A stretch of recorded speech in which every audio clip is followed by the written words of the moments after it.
दोस्तों एक बार फिर हम हाजिर हैं जम्मू कश्मीर की 10 बड़ी और अहम खबरों के साथ। मैं हूं आपका मेजबान विशाल। वक्फ जायदाद की ट्रांसपेरेंसी के दावे पर पीडीपी के सदर महबूबा मुफ्ती ने सवाल उठाए हैं। वक्फ जायदादों को लेकर पीडीपी प्रमुख महबूबा मुफ्ती ने सोशल मीडिया पर जो पोस्ट किया है उसमें साफ तौर से यह जाहिर किया है, मेंशन किया है कि 3,55,000 से ज्यादा वक्फ जायदादें रिकॉर्ड में नहीं हैं और अकेले जम्मू कश्मीर में यानी जो ये 3,55,000 से ज्यादा वक्फ जायदादों की जहां तक बात है पूरे मुल्क भर की है और सिर्फ अकेले जम्मू कश्मीर में 7,240 वक्फ जायदादों का रिकॉर्ड गायब है। इसको लेकर महबूबा मुफ्ती ने सोशल मीडिया एक्स पर पोस्ट किया है और साथ ही ये लिखा है कि ये कहीं ना कहीं मुसलमानों के साथ यानी मुल्क की माइनॉरिटीज, मुल्क के मुसलमानों के साथ एक बहुत बड़ा धचका है। जामा मस्जिद श्रीनगर में जुमे के खुतबे के दौरान मीरवाइज कश्मीर डॉक्टर उमर फारूक ने दशकों पुराने मामले में हो रही गिरफ्तारियों पर गहरी चिंता का इजहार किया है। उन्होंने कहा कि इन कार्रवाइयों से उन लोगों और उनके अहले खाना में, उनके खानदान वालों में डर और बेचैनी बढ़ रही है जो लंबे वक्त से ऐसी किसी भी अमल में शामिल नहीं है। उन्होंने कहा कि पहले ही हजारों कश्मीरी कैदी जम्मू कश्मीर के अंदर और बाहर की जेलों में बंद हैं, जिससे उनके अहले खाना को, उनके खानदान वालों को भारी तकलीफें झेलनी पड़ रही हैं और अब नई गिरफ्तारियां लोगों की परेशानियां बढ़ा रही हैं। सीपीआईएम के एमएलए यूसुफ तारिगामी ने एक बार फिर डोडा से एमएलए मेराज मलिक की रिहाई की मांग की। उन्होंने कहा कि मेराज मलिक के खिलाफ पीएसए लगाना गलत है। एमएलए ने पब्लिक सेफ्टी एक्ट को दमनकारी कानून बताते हुए इसके गलत इस्तेमाल पर काफी संजीदा सवाल उठाए हैं। सुनिए यूसुफ तारिगामी ने क्या कहा। हमारा ये मानना है, आज भी हम दोहराएंगे, हम रूल ऑफ लॉ, कानून के दायरे के अंदर काम किया जाए, हमें एतराज नहीं। कानून की अमल आवरी हो, ये हमारा मुतालबा है। लेकिन अगर खुद एडमिनिस्ट्रेशन जो कानून के मुहाफिज, जो कानून के तहफ़्फ़ुज़ के लिए जो जिम्मेदारी दी गई है, खुद वायलेटर्स बने कानून के, वो हमें मंजूर नहीं। That is unacceptable. मैं तमाम मुतल्लिक़ीन से अपील कर लूँगा, जो भी कानून की हुक्मरानी चाहते हैं, कानून की पासदारी चाहते हैं, उन्हें चाहिए कि वो प्रिजनर्स के राइट्स के बारे में भी मुंह खोले, जबान खोले, उनके हक में भी बोले। इंजीनियर राशिद के कहने पर उनके स्पोक्स पर्सन यानी उनके तर्जुमान और दूसरे लीडरान ने अस्पतालों की जरूरतों का अंदाजा लगाने के लिए सीएचसी पटन का दौरा किया। उससे पहले इंजीनियर रशीद ने पटन के मुद्दे पार्लियामेंट में उठाए। जुमेरात को इंजीनियर रशीद ने पटन मार्केट की सड़क चौड़ी करने और बाईपास प्रोजेक्ट के बारे में बात की। सीएचसी पटन के दौरे के दौरान इनामुन नबी ने कहा कि वो पटन की मांगों को बताएंगे ताकि इन मुद्दों को हल किया जा सके। उन्हें यकीन दिलाया कि सभी मुश्किलों को दूर किया जाएगा।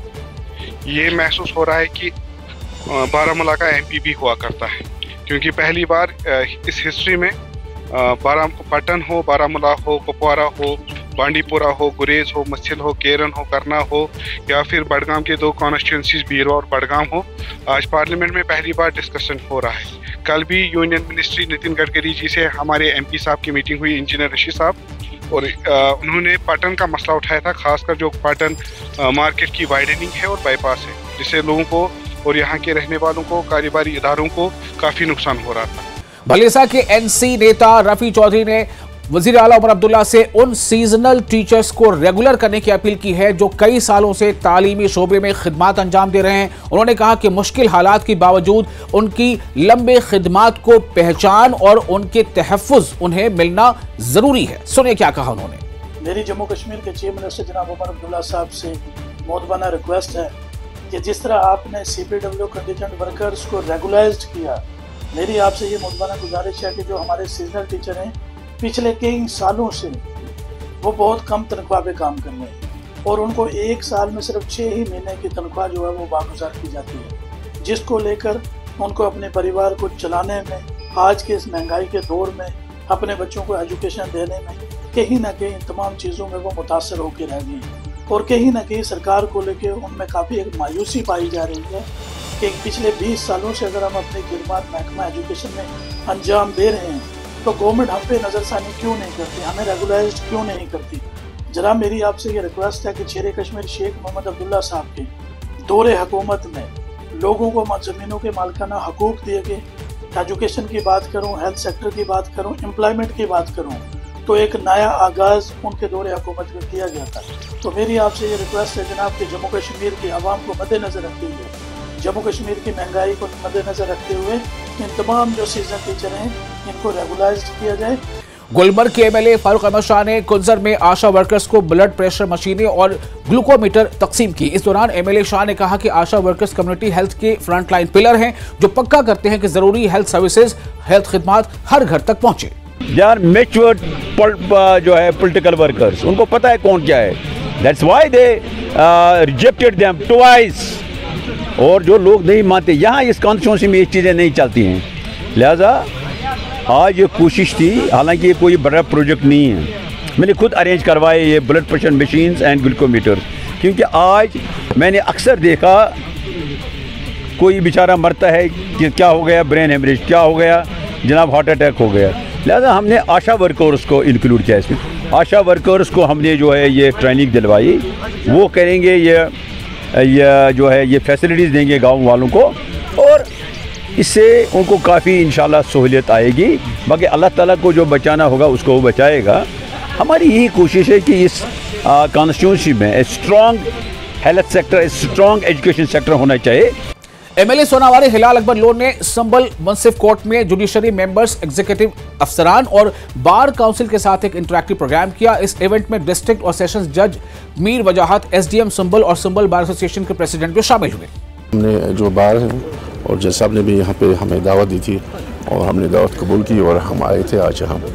तो जो इनका मुतालबा था इंफ्रास्ट्रक्चर को लेके, को इंफ्रास्ट्रक्चर की कमी है यहाँ पे इस कोर्ट में, तो मैंने इनको कहा कि मैं अपने CDF फंड में से 10 लाख रुपया आपको रिलीज़ कराऊंगा, और उसमें चाहे वो फर्नीचर को लेके, कहीं पावर बैकअप को लेके या कहीं रेनोवेशन को लेके वो इस्तेमाल में ला सकते हैं।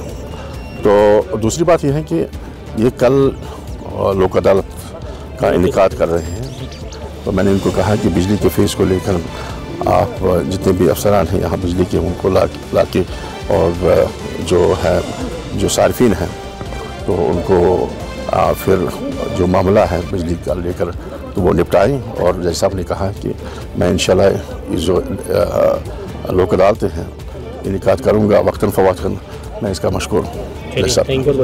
कठुआ पुलिस थाने की टीम ने 5 दिन पहले हुई सोने की चोरी के मामले का पर्दाफाश करते हुए एक मुलजिम को गिरफ्तार कर लिया है। मुलजिम के पास से सोने के जेवरात समेत दीगर सामान भी बरामद कर लिए गए हैं। और 10 की दरमियानी रात को ये लोग कहीं बाहर गए हुए थे घर से, और घर में सामान सारा पड़ा हुआ था। कोई आता है पीछे से दरवाजे तोड़ के, ताले तोड़ के जो चोरी करके चला जाता है।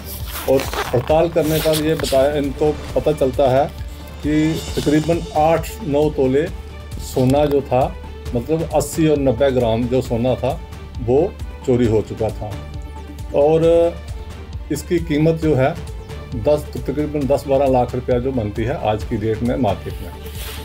तो इस बिना पे FIR नंबर 587/2025 अंडर सेक्शन 331(4) और 305 BNS के तहत FIR लगाई जाती है। 8-9 तोले सोना जो है बरामद होता है। ये हम बताते चलें, ये जो है अंकुश शर्मा जो है ये पहले भी चोरियों में मुलव्वस रहा है। इसके खिलाफ पहले भी चोरी की एक पर्चा लगा है, जो FIR जो है 265 इसी साल लगी, 2025 की है। 457-380 ये पिछले साल लगा था, 2024 में लगा था पर्चा।